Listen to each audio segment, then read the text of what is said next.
Olá! Começa aqui mais um Juca Kfouri entrevista na sua TVT. Hoje eu vou conversar com uma das pessoas que tem dos cargos mais difíceis no estado de São Paulo. Eu vou conversar com o Dr. Mauro Caseri, advogado com largo trabalho junto à infância, às crianças e à periferia, que ocupa desde dezembro o posto de ouvidor da Polícia de São Paulo, das polícias violentas do país, da polícia que prefere matar a proteger o cidadão.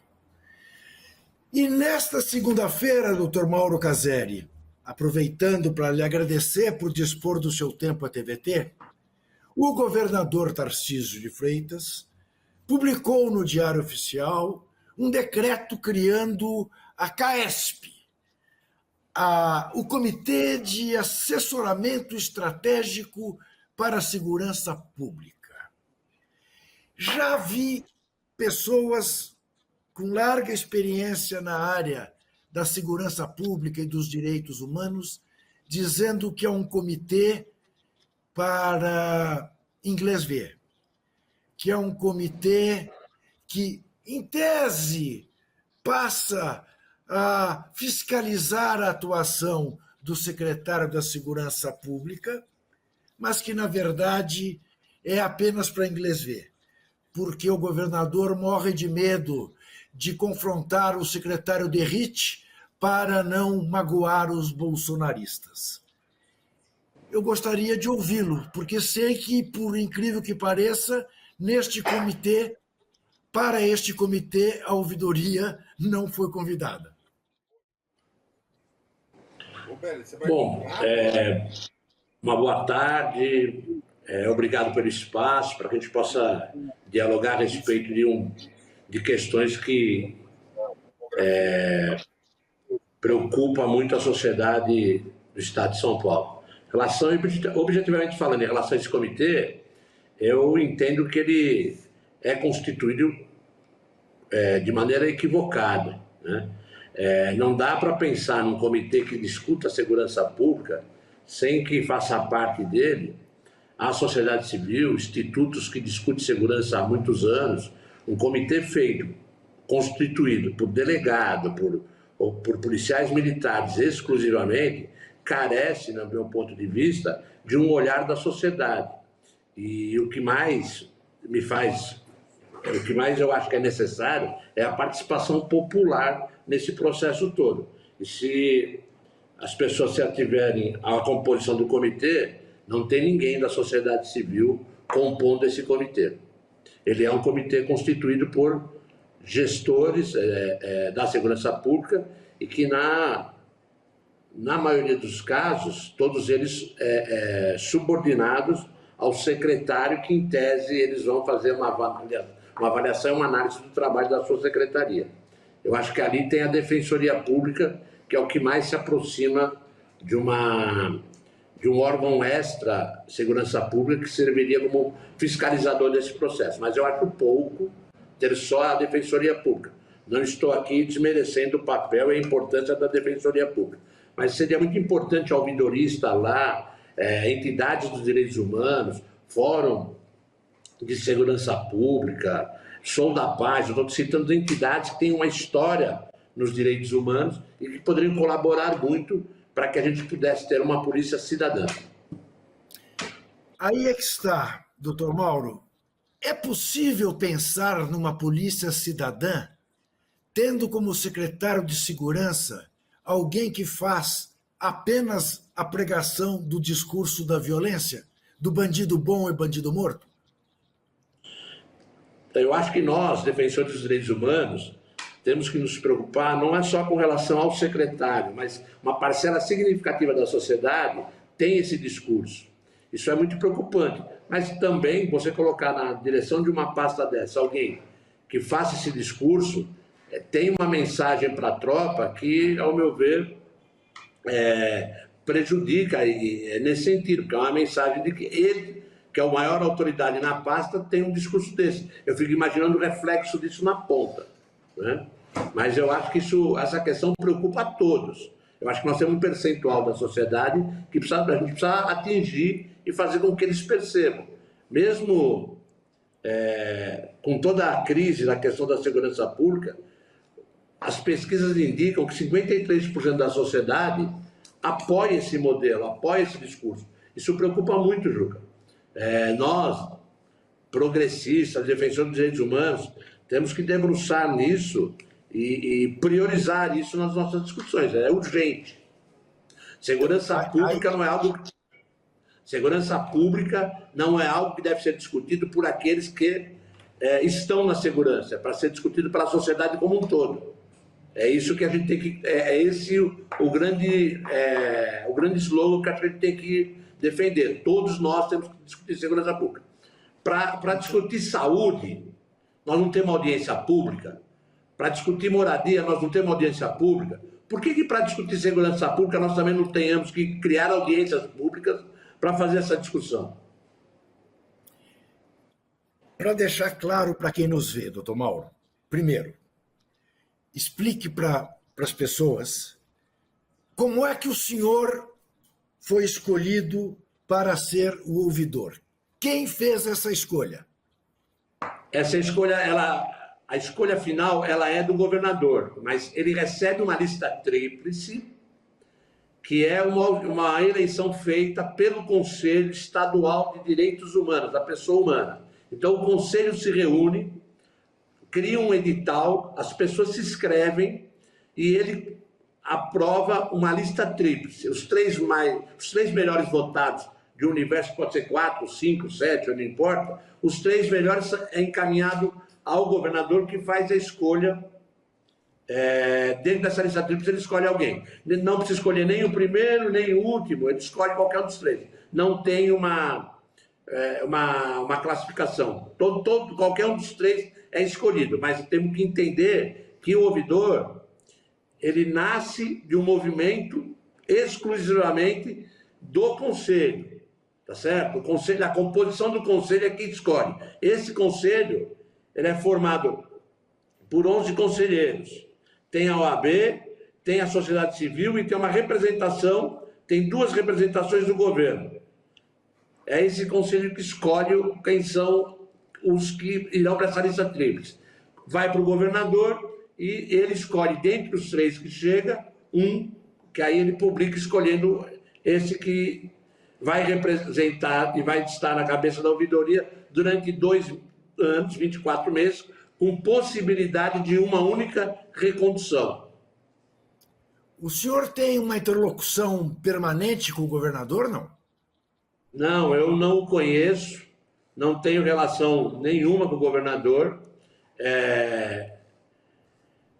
Pretendo ter, espero ter, né?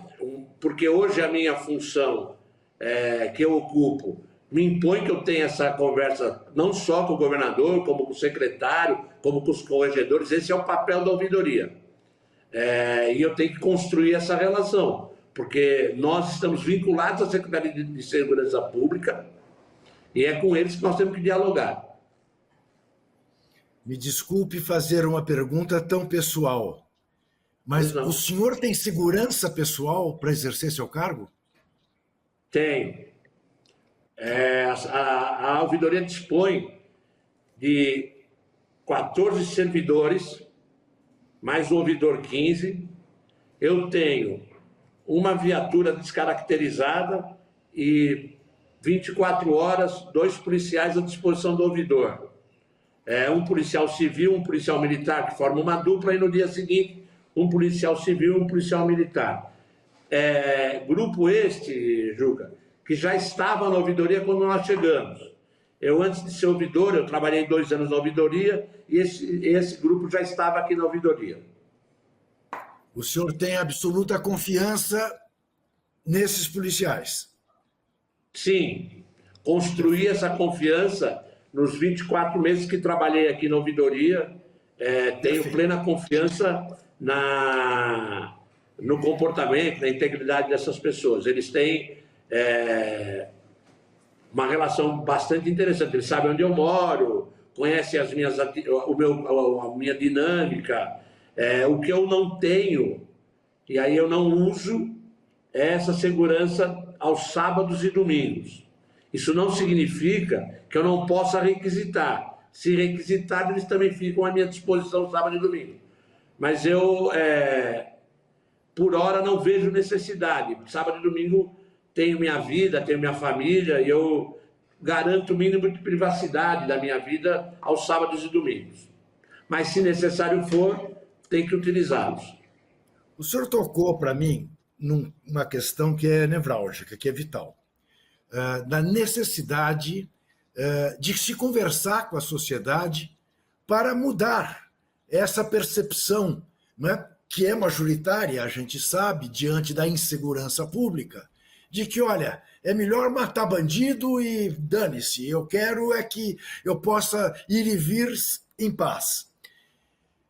A ouvidoria tem recursos para travar essa discussão com a sociedade, reconhecendo que os progressistas têm falhado nessa questão por, aparentemente, não dar a ela a importância que deveria dar. A gente acaba de ver uma pesquisa da Atlas mostrando que a questão da segurança pública é a que mais incomoda o Brasil hoje, a população brasileira. Gostaria de ouvi-lo sobre isso. Que ferramentas o senhor tem para conduzir uma discussão como essa? Então, como você bem falou, eu tenho um histórico de militância em direitos humanos. Eu sou um ativista de direitos humanos. Eu tenho uma relação partidária que não é novidade para ninguém. Eu trabalhei durante muitos anos na POSP. A POSP é Sindicato dos Professores. Eu sou advogado de formação, eu tenho OAB. E tenho os 36 diretórios, pelo menos na Grande São Paulo, do Partido dos Trabalhadores. Nós temos um planejamento aqui, Juca, aí eu vou usar essa escolta que você acabou de me falar, mas nós estamos construindo esse planejamento de visitar os 36 diretórios do Partido dos Trabalhadores, construir um planejamento da POSP, visitar as subsedes do interior, e na OAB, visitar também as subsedes da OAB e falar da importância do papel da ouvidoria e da necessidade que nós, progressistas, temos que nos apropriar dessa pauta. Essa é uma forma que eu tenho de divulgar isso. Em todos os eventos que a gente tem comparecido, a gente tem insistido na necessidade de que os progressistas se apropriem dessa pauta. Acho que a sociedade, mesmo a sociedade que eu vou chamar aqui de conservadora, também está preocupada com esta questão, né? Porque, infelizmente, um episódio recente bateu na porta da sociedade mais conservadora. Prova é que eu tenho 65 anos, Juca. Eu nunca vi um edital do Estado de São Paulo pedindo a cabeça do secretário de Segurança Pública. Foi a primeira vez que eu me lembro. Pode ter acontecido, me corrija se eu estiver errado, que é da comunicação, mas é a primeira vez. Isso demonstra que também tem uma parcela da sociedade, mesmo não sendo essa sociedade que sofre por demais desse comportamento agressivo por partes policiais no momento da abordagem, também está preocupada com isso. Então, eu acho que é um nicho que nós podemos entrar, podemos conversar, temos que pensar qual é a melhor forma de abordar. Aqui nós estamos pensando em várias formas, né? Quando eu falo da POSP, Juca, a POSP tem, acho que 5.000 escolas estaduais no estado de São Paulo. Existe uma ronda escolar. Eu acho que nós temos que discutir nas diretorias de ensino também essa questão da abordagem nas escolas. E quando você entra para discutir, a minha ideia, pelo menos, Juca, é que a gente possa fazer essa discussão e sensibilizar os jovens, os não tão jovens, que são os professores, no sentido de que a gente tem que discutir segurança pública. Nós, população de São Paulo, temos que exigir que se tenha discussão. A outra coisa que nós podemos fazer também, e que está parado, é o Sistema Único de Segurança Pública, o SUSP. Esse nós temos que resgatar. Isso é nosso. Isso acho que é do primeiro governo Lula. E nós temos que resgatar essa discussão. por mais que seja espinhoso fazer essa discussão. Eu acho que nós temos que priorizar essa discussão. Eu tenho falado com alguns parlamentares que eu tenho contato a respeito disso, né? E eu imagino que esse seja o caminho que nós aqui da ouvidoria podemos trilhar a respeito, né? Eu não tenho verba de comunicação, eu não tenho espaço que eu possa utilizar a mídia, então eu utilizo esses espaços que eu sou chamado para falar a respeito de qualquer ponto a respeito da auditoria e coloco essa necessidade de que nós, população, tenhamos que discutir segurança pública da mesma maneira como a gente discute escola, da mesma maneira como a gente discute escola não, da mesma maneira que a gente discute educação, saúde. Nós temos conselhos de saúde, é super estruturado no país, acho que nós temos que estruturar isso na escola. Eu acho que também, Juca, a gente pode, vou entrar num outro assunto, enquanto a gente não consegue discutir segurança pública, nós temos que defender a utilização das câmeras com gravação ininterrupta e o uso progressivo da força. São instrumentos que fatalmente reduzem a letalidade. Os dados mostram isso. Então nós temos que, enquanto a gente não consegue fazer uma discussão mais aprofundada a respeito da segurança pública, nós temos que insistir que os policiais do Estado de São Paulo tenham uso na sua abordagem, tenham o uso progressivo da força e as câmeras com gravação de maneira ininterrupta. Eu acho que isso, os dados, se a gente pegar os dados de gestões anteriores, a gente vai perceber que houve uma redução da letalidade. O senhor fala em redução da letalidade, mas eu estou vendo um número aqui do Sou da Paz que mostra o seguinte: em 2023 foram 353 mortos pela PM e pela polícia. Em 2024 foram 650, um aumento de 84,1%. O que explica isso? Uma maior eficiência da polícia ou uma política discriminada de matança? Atirar antes, perguntar depois. Eu vou querer que o senhor responda tão logo a gente volte para o segundo bloco.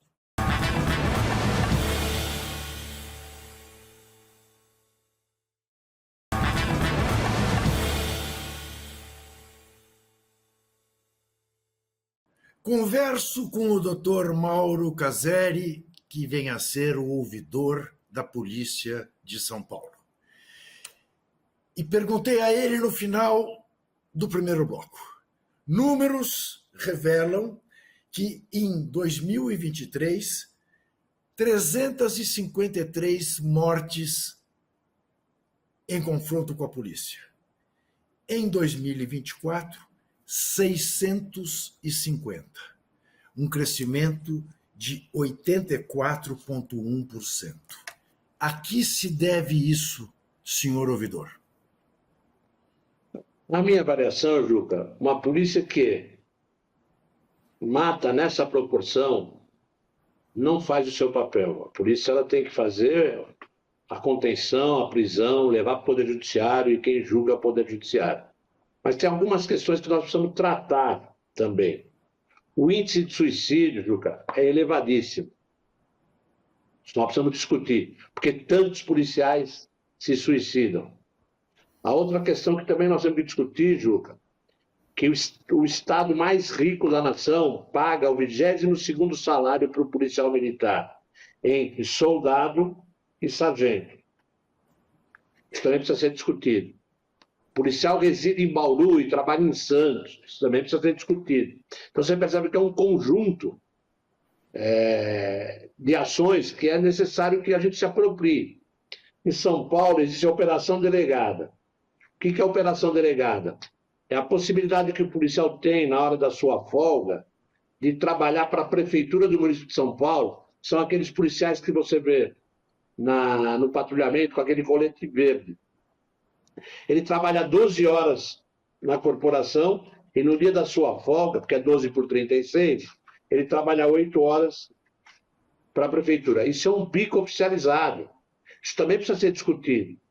Um policial que trabalha 12 horas e não descansa, trabalha 8 no dia do descanso e vai trabalhar mais 12, eu quero discutir, eu quero entender qual é a condição emocional desse policial depois de 10 anos de trabalho.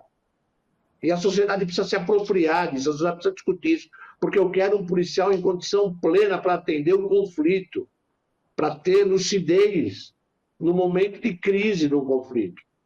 É esse o policial. E é o policial que trabalha no patrulhamento ostensivo. Porque esses grupos de policiais, que costumam se chamar elites, o índice é baixíssimo deles. Vamos pegar o caso aqui da Avenida Paulista, onde uma mulher fez refém uma outra senhora. Não houve morte. Por quê? Porque ali quem atuou é um grupo específico da Polícia Militar. Eles têm qualificação, têm instrumento, têm instrumento que não é letal. É isso que a gente precisa discutir. Brasília, por exemplo, Juca, o policial sai da academia recebendo acho que R$7.000 por mês. O policial em São Paulo sai da academia recebendo 4. Em Brasília, o policial tem a tonfa que a gente chamava de cacetete, tem o spray de pimenta, tem o taser e tem a quarta, que é a arma letal. Antes do uso da arma letal, tem um protocolo em que ele deve usar essas outras 3. Isso necessariamente faz com que o índice de letalidade caia. E nós precisamos discutir, nós precisamos nos apropriar disso. Precisamos exigir que o Estado forneça esse equipamento, treine esse policial para que ele possa usar, revise esse equipamento sistematicamente para que ele não falhe no momento em que for utilizado. A pessoa pendura um taser na cinta, fica 1 ano com ele. A possibilidade dele, no momento que for utilizar, falhar, eu acho que é grande. Então, é isso tudo que nós precisamos discutir. E nós, sociedade, discussão de segurança pública não é uma discussão de policiais civis e militares. É uma discussão da sociedade. Acho que temos que discutir, todos nós. Doutor Mauro, me desculpe novamente por fazer uma pergunta pessoal. O senhor deve ser, desde que eu tenho esse programa, que nós temos esse programa de entrevista na TVT, se eu não estiver enganado, o senhor é o 3º ouvidor que a gente ouve. A minha sensação é a que os ouvidores da polícia em São Paulo há anos dão murro em ponta de faca. A sua mão sangra, não? Por hora, não. Ela ainda não está sangrando. Mas, Juca, eu tive sonhos. Eu tive sonho de fazer do metalúrgico um presidente. Eu acho que a gente conseguiu. Eu tive sonho de escrever o Estatuto da Criança e Adolescente. Escrevemos. Eu tenho um sonho que a minha passagem pela ouvidoria, mesmo que eu saia com a mão machucada, sangrando, a gente consiga que o maior número de pessoas passe a discutir segurança pública. E pessoas não ligadas à segurança pública. Qualquer um do povo. É a dona Maria, o seu José, é aquele que vai na venda, é aquele que vai no açougue, é aquele que vai no hospital, é a mãe que vai buscar o filho na escola, que tem a ronda escolar e ela procura entender disso. Esse é o meu sonho hoje.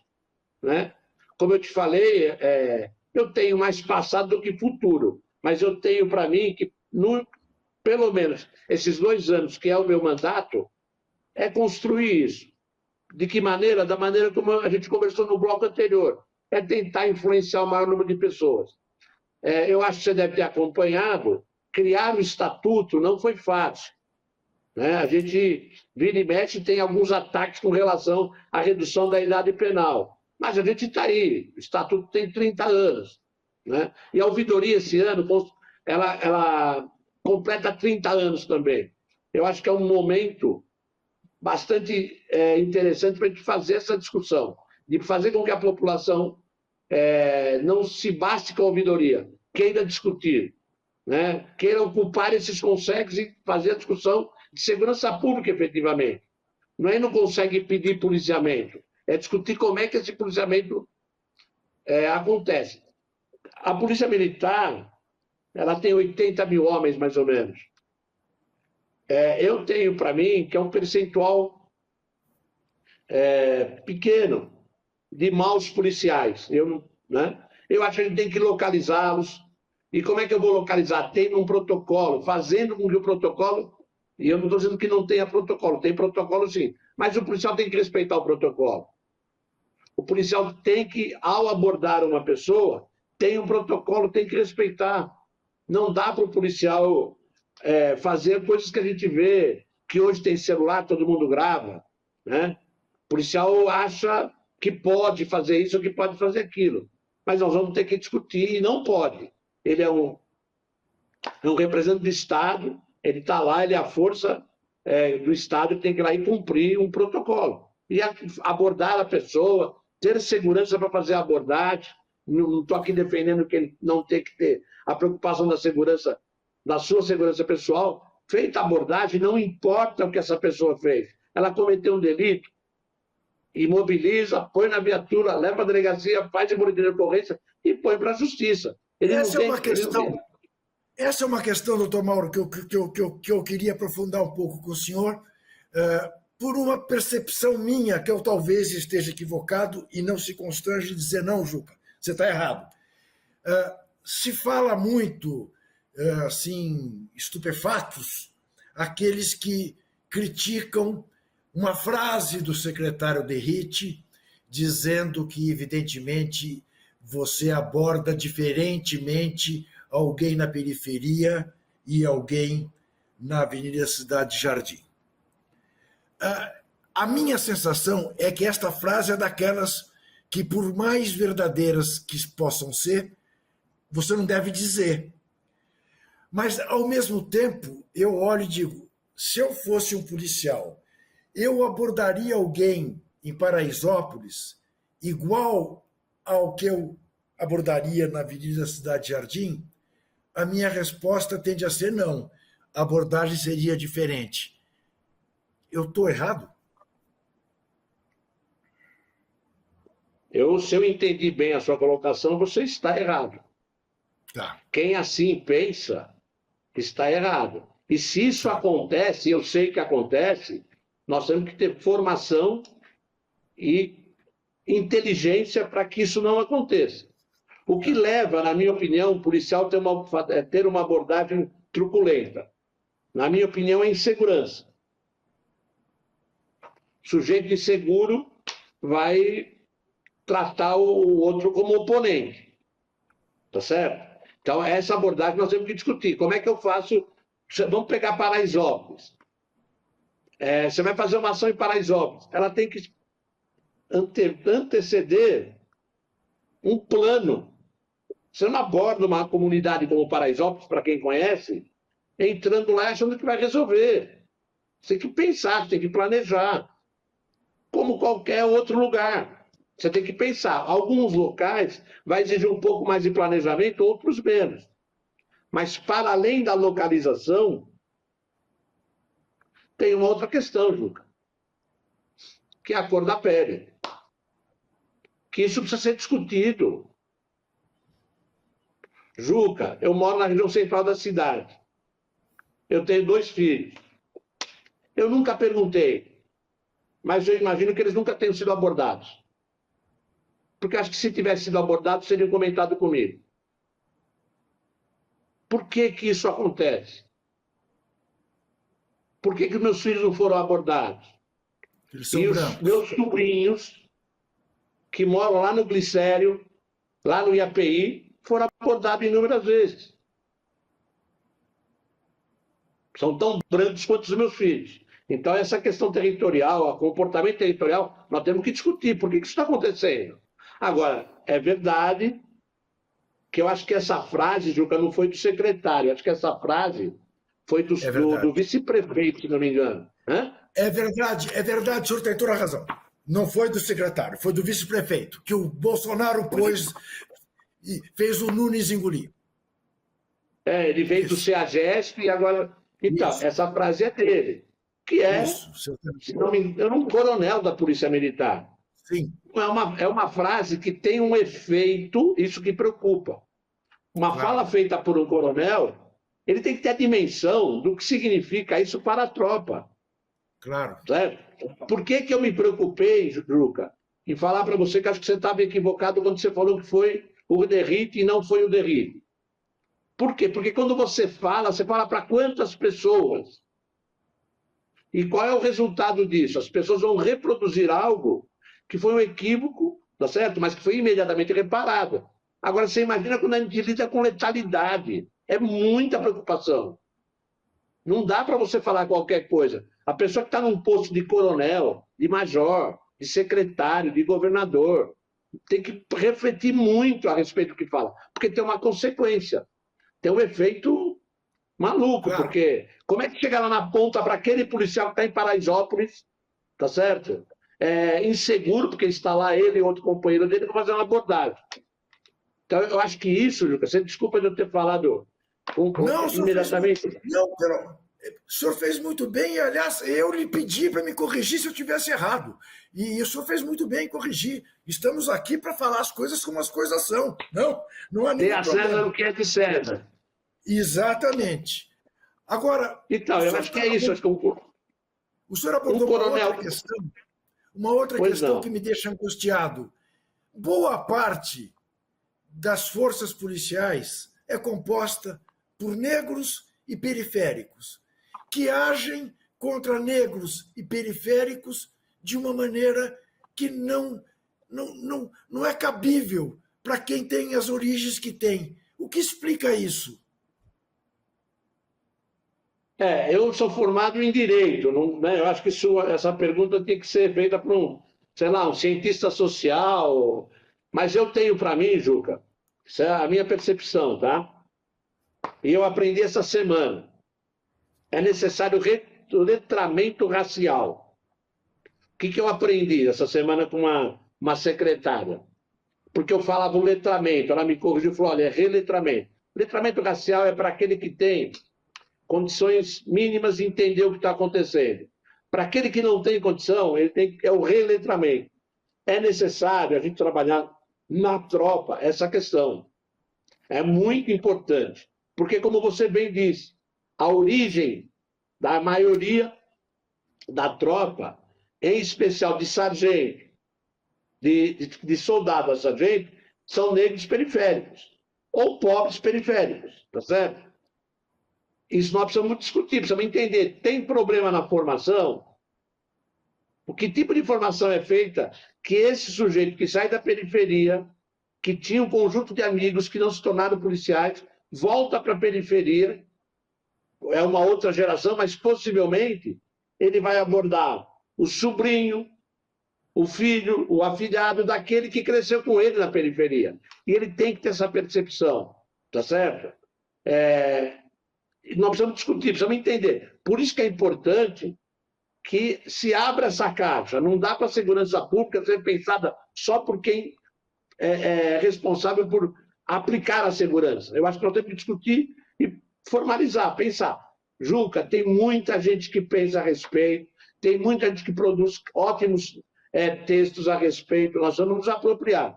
E aí eu insisto, né? Nós temos que entender que esta pauta não é uma pauta dos conservadores. Ela é uma pauta De de todos. todos. Até Todos. Vai ter porque, um conjunto até de porque, conservadores que. até porque não é, doutor Mauro?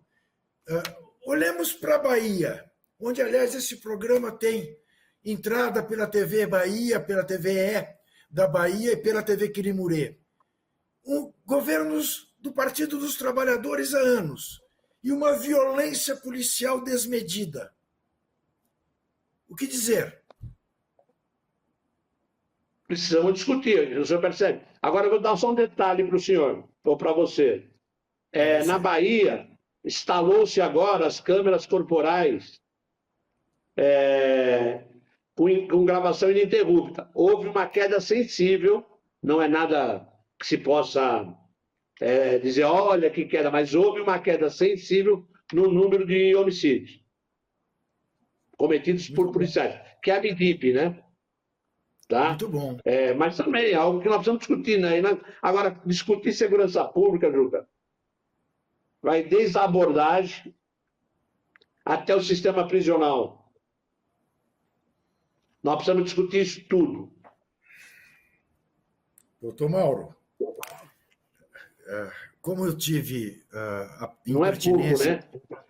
eu como tive a impertinência de lhe fazer perguntas pessoais, lhe faço uma revelação pessoal, se o senhor desconhece. Meu pai era procurador de justiça.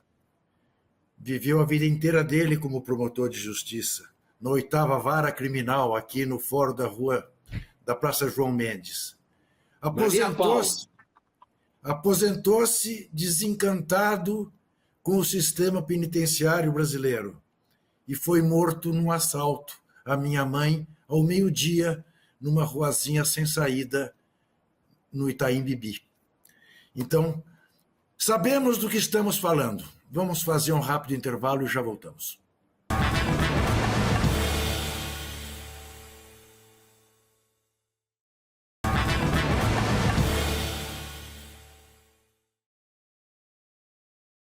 Eu converso com o Dr. Mauro Caseri, ouvidor da Polícia de São Paulo. E quero deixar claro que, apesar de ter sofrido o que a minha família sofreu, nem meus irmãos, nem eu, em algum momento, passamos a ser a favor da pena de morte ou que bandido bom é bandido morto. Não perdemos a visão humanista que temos da sociedade como um todo. Doutor Mauro, qual é a sua opinião sobre a questão da desmilitarização da Polícia Militar? Então, quando a pessoa pergunta para mim o que eu acho da desmilitarização, eu pergunto para ela o que é, o que você pensa, como é que é essa desmilitarização? Porque se ela for levar para o discurso do fim da Polícia Militar, eu tenho dificuldade de aceitar. Eu não consigo conceber uma sociedade hoje que não tenha uma polícia. Eu não consigo conceber. Então, eu queria entender o que é desmilitarizar. Por exemplo, revogar um decreto que existe desde da ditadura, que estabelece que a polícia militar é força auxiliar. Eu sou favorável. Né?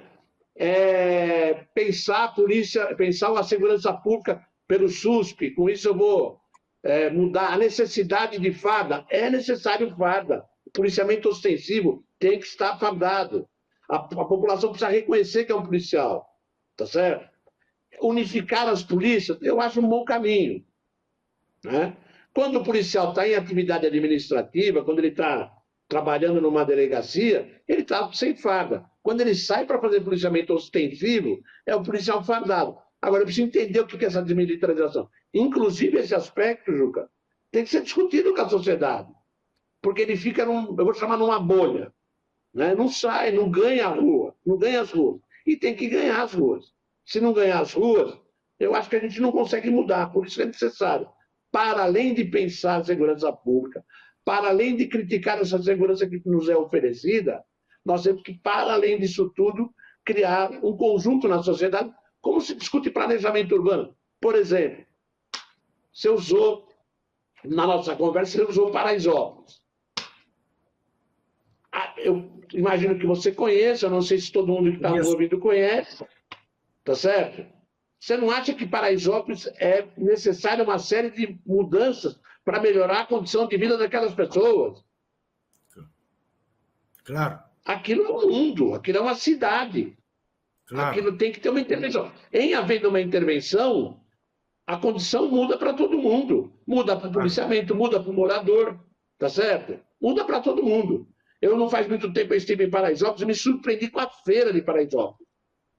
A Feira Livre de Paraisópolis é melhor que a Feira Livre de onde eu moro, que eu faço feira, tá certo? Eu faço feira num bairro próximo da Nice e Vasconcelos. A Feira de Paraisópolis oferece muito mais alternativa, porque ela é imensa, porque o público é muita gente comprando. Entendeu? Acho que a igreja, acho que tudo isso que eu coloco aqui. Eu não sei exatamente o que se pensar, mas eu acho que nós temos que ter um grupo que pensa a recuperação das questões que tem em Paraisópolis.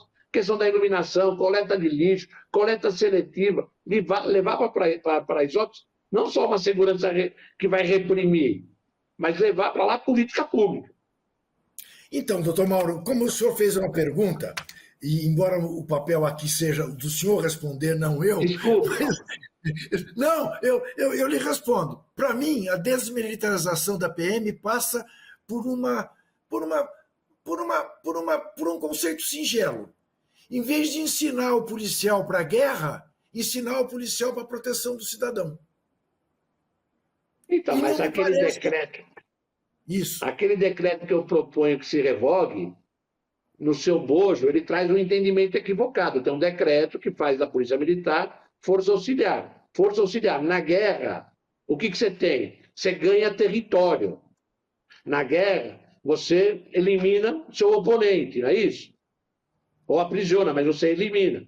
Isso tem que acabar. Então, vamos lá.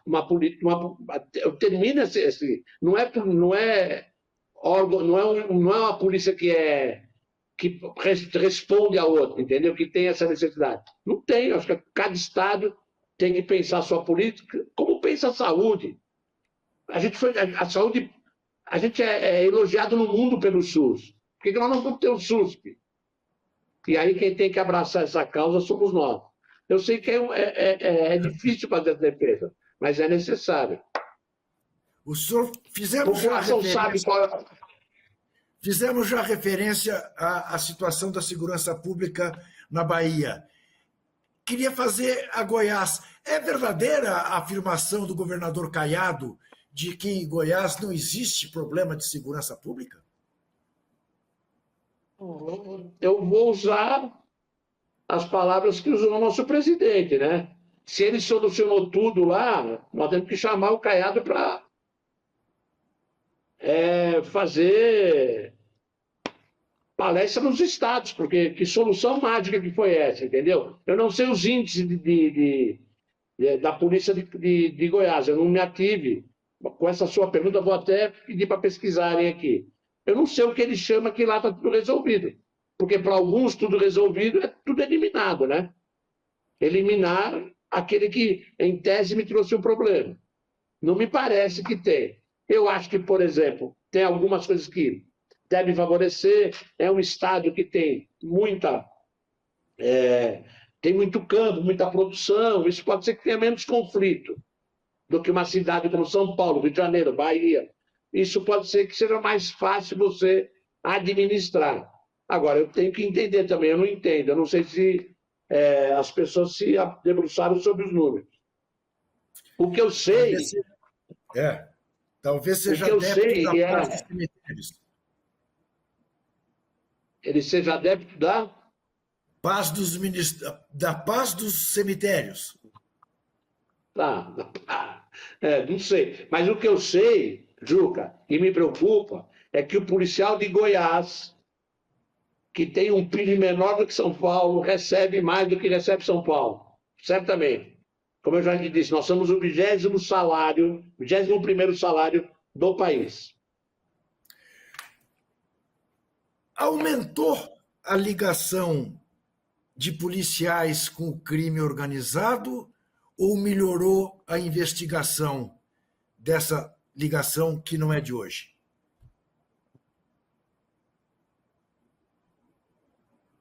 Eu acho que houve uma melhora na investigação. Acho que o episódio do aeroporto precipitou, né, e forçou uma dada situação. Eu posso estar enganado, mas o aeroporto é área federal, né? E o crime acontece numa área federal, portanto, a presença e a participação da Polícia Federal, ela se faz necessária. Eu acho que isso pode ter, de alguma maneira, pressionado o Estado a buscar soluções. E ele foi atrás, buscou e está apontando. Normalmente, o que a gente enxergava numa situação como essa era que as pessoas que eram processadas, presas, excluídas dos quadros, eram que a gente costuma chamar de bagrinho, né? A gente vê que na Polícia Civil, em especial, e na Polícia Militar também, graduados estão sendo arrolados nisso tudo. Tem outro episódio também que a polícia foi bastante ágil, a polícia estadual, que foi no episódio lá do acampamento Olga Benário, não sei se você acompanhou. Que episódio é este? O episódio é esse, houve um problema lá, 2 líderes do acampamento foram mortos. Eu estive lá juntamente com o Conselho de Direitos Humanos, representação do governo da Polícia Federal, do governo federal, e lá, muito ágil, a polícia prendeu um dos autores, pediu prisão preventiva dos demais, fez as coisas acontecerem numa velocidade que eu acho bastante interessante, deu uma resposta para aquele conjunto de assentados bastante rápida. Mas houve também aquele massacre na Baixada Santista, não é? Uma operação Aquele que acontece, que é uma outra coisa que também discutível. Não foi enquanto ouvidor, mas eu trabalhava na ouvidoria, a gente acompanhou tudo isso. Um percentual muito grande não foi denunciado dos policiais. A promotoria entendeu de que não era caso de denúncia. E um outro percentual de denunciados vão para o tribunal do júri. O que a história nos mostra, Juca, é que quando os policiais vão para o tribunal do júri, 95% são absolvidos.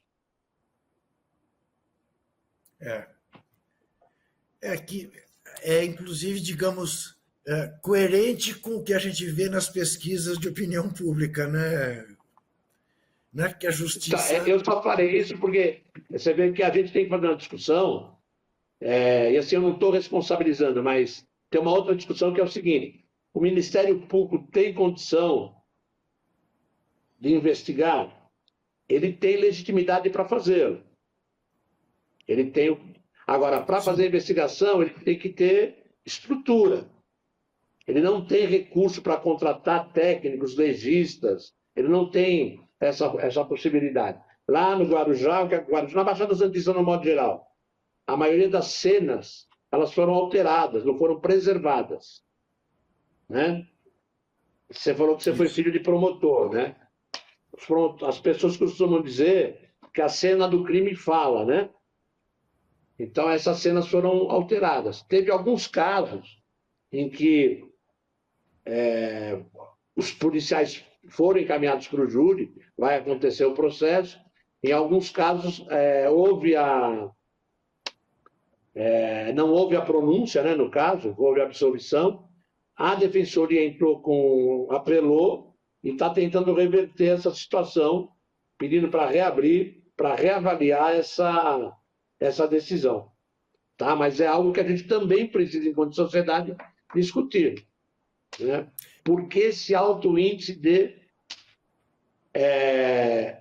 absolvição, quando quem está sentado no banco dos réus, o índice não é o mesmo? Nós temos que fazer um comparativo, não sei se eu me fiz entender. Sim, de impunidade.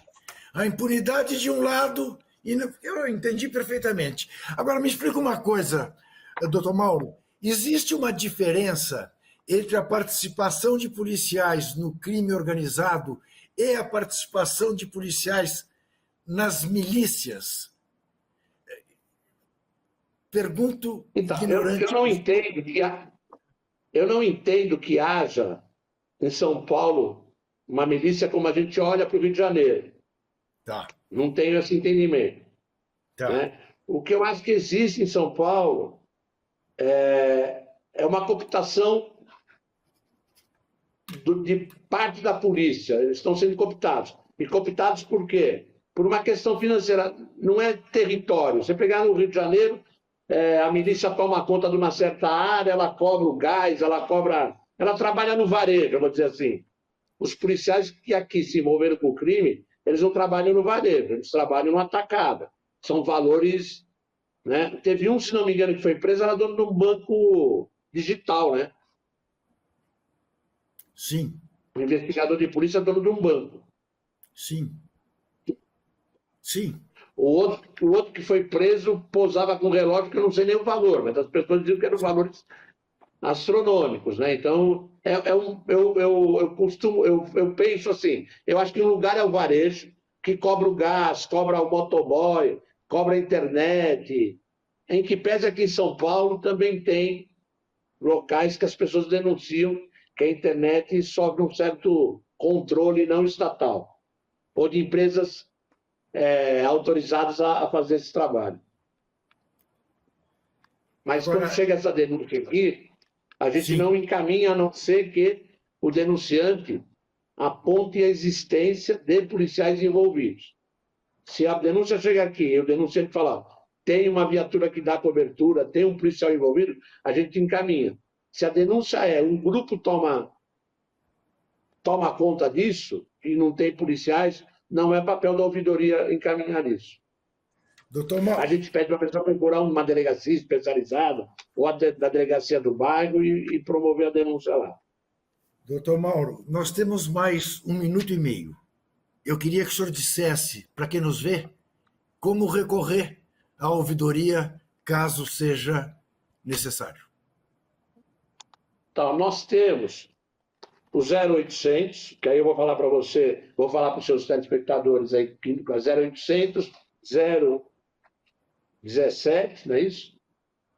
7070. Nós temos o e-mail da ouvidoria, que é ouvidoriadapolicia@sp.gov.br. Nós temos o site da ouvidoria, que é ssp.sp.gov.br/ouvidoria/. Nós temos atendimento presencial, que é na Rua Japurá, 42, na Bela Vista. Então, nesse atendimento presencial, nós temos um horário das segundas-feiras, das 12 às 15, de terça a sexta, das 9 da manhã às 15 horas. Tá? Doutor Mauro, Garantia de sigilo. Tem pessoas que ainda mandam cartas, viu, Juca? eu sei. Garantia de anonimato. Eu agradeço Isso. muitíssimo pelo seu tempo, doutor Mauro, e espero Eu daqui a queria 2 anos, pelo menos, levar uma faixa para o senhor, para que cicatrize, mas que tenha sido eficaz. Tomara que seja. Muito obrigado pelo espaço e foi um prazer estar com você e ser entrevistado por você. É uma honra. Quem agradece sou eu, quem agradece é a TVT, que volta com o Juca Kfouri Entrevista na próxima quinta-feira. Você sabe, canal 44.1 na TV aberta de São Paulo, na TV Quirimurê, na TVE da Bahia, na TV de Maricá, tem Juca Kfouri Entrevista, porque é preciso confiar e fiscalizar sempre.